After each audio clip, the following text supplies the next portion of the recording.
It started with the monsoon. Not the kind you run from, but the kind you remember for the rest of your life. The rain had drenched the streets of Lucknow, turning the city into a reflection of itself, as if the heavens were painting its heritage in wet brush strokes. Somewhere between the chaos of rickshaws honking and the scent of garam chai rising from roadside stalls, two strangers met, completely unaware that their lives were about to change forever. This is not just a love story. This is Ishq-e-Hindustan, our love woven in the soul of India. Araf was a photojournalist from Delhi, traveling across India to capture forgotten stories for a book on modern heritage. Independent, logical, and raised in a city that taught him to chase time, Araf believed emotions only slowed people down. But when his camera lens caught a moment outside the Bara Imam Bara, a girl in a yellow salwar kameez laughing with street kids, it was as if time paused. Her name was Meha, a history research scholar at Lucknow University.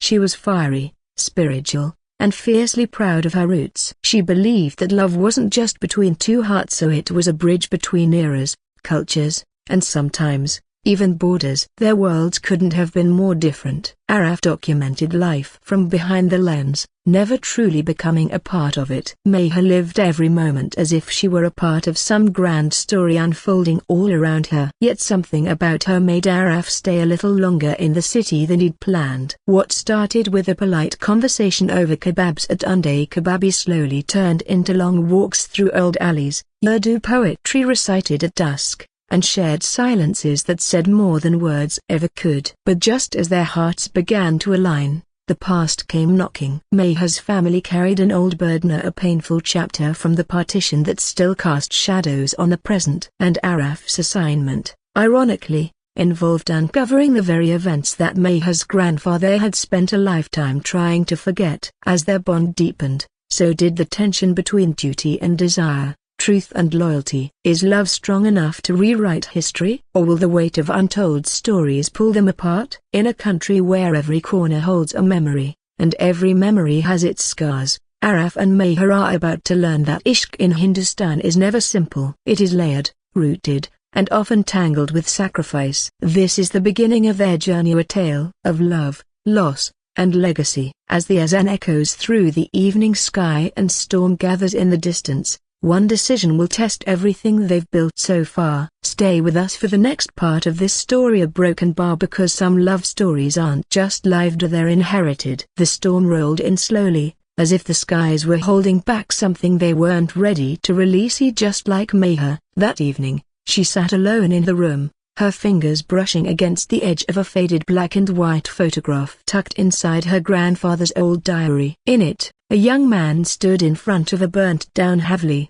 clutching something close to his chest. There was no name, no date, just a scribbled line in Urdu at the bottom that said, "Jo tha, wakabhi kanai pay." What was never spoken, now lived in silence. Meha had stumbled upon the diary 2 days ago while searching for research material on partition-era displacement. Her grandfather, Baba, never spoke of those years. All she knew was that they had once lived in Lahore and left everything behind overnight. Her father often said Baba buried the past so deep that no one could dig it up again. But now, these handwritten pages were breathing life into that buried past, and something about the story felt unfinished, like a wound that never healed. Meanwhile, Araf was facing his own questions. His editor had pushed him to dig deeper into forgotten family archives around northern India, anything personal, anything that hadn't been printed before. One name kept coming up in oral histories: Fahim Mirza, a school teacher,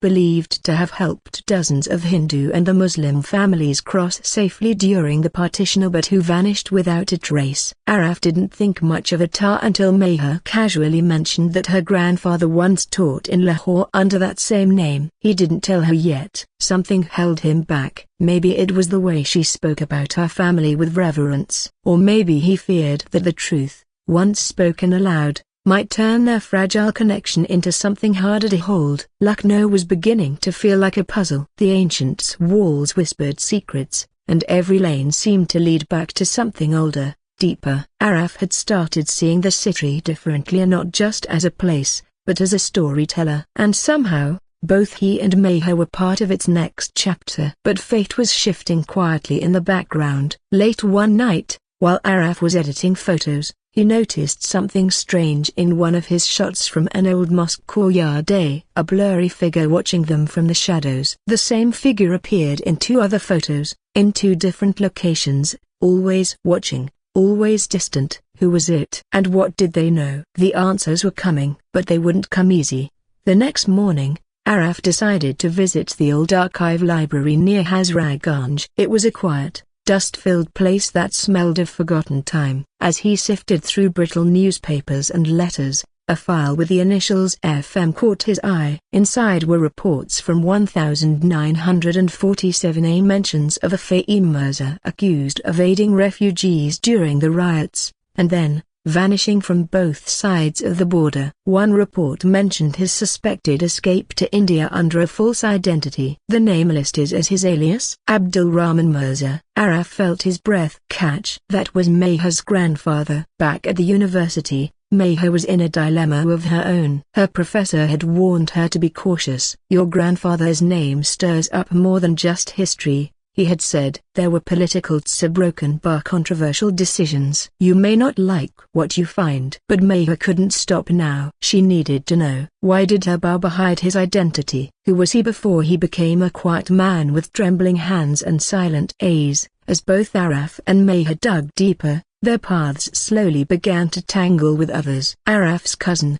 Samia, a lawyer in Delhi, offered to help decode some legal documents tied to pre-partition properties. One of them led back to a mansion in Lahore now turned into a government guest house. Meanwhile, Meher's best friend Zara, a journalist, discovered that a well-known political figure in Uttar Pradesh was once linked to the disappearance of people from Fahim's neighborhood during 1947. Every answer they found only raised more questions. Why did someone follow Araf? Why was Meher's family still being watched? And what was the real reason Fahim Mirza disappeared? The pieces were coming together, but someone clearly didn't want them to. A week later, Araf and Meher met at the ruins of an old Havli on the outskirts of the city, one Meher's grandfather had mentioned briefly in his diary. Its gates were rusted shut, the walls overgrown with ivy, and the air hung heavy with a silence that didn't feel natural. Meher's hands trembled slightly as she held up the old photo from the diary. The same arches,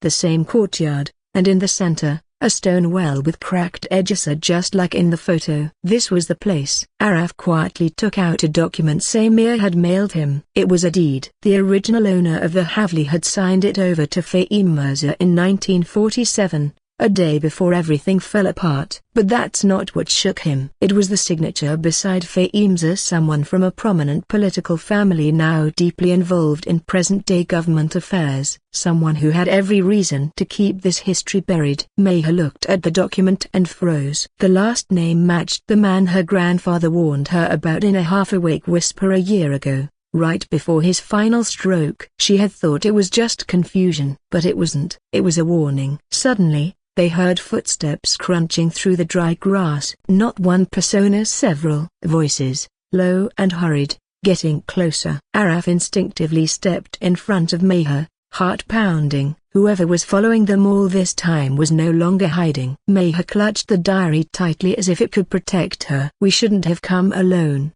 she whispered. The wind picked up, and the Havli gates creaked open behind them without being touched. This wasn't just about love anymore. This was about truth. And someone was willing to erase it before it could be told. The wind howled through the Havli as the footsteps drew nearer. Araf and Meher backed into the shadows, their breaths shallow. Just then, an older man stepped through the broken gate, his face partially hidden under a shawl. Behind him, two younger men followed silently, scanning the area. Meher recognized the older man instantly. He had once come to her home years ago, during a political campaign. He had shaken hands with her grandfather, smiled. But Baba hadn't smiled back. The man looked directly at Meher now. You shouldn't be here, he said calmly, like someone delivering a warning, not a threat. Some stories are better left untouched. Araf stepped forward. Why follow us? Why hide this place? What are you protecting? The man paused, then pulled something from his pocket, to a page torn from a different diary. The edges yellowed. Meher's eyes widened. It was written in her grandfather's handwriting. "He wanted this burned," the man said, holding it up. "But I kept it. I knew someone like you would come looking one day. You should read it before deciding how far you want to go." He dropped the page on the ground and turned to leave, signaling the others. No violence, no shouting, just silence heavier than any threat. As the group disappeared into the fog, Araf picked up the page. What they read chilled them. Fahim Mirza hadn't just saved people during the partition. He had helped smuggle a group of refugees across the border using official documents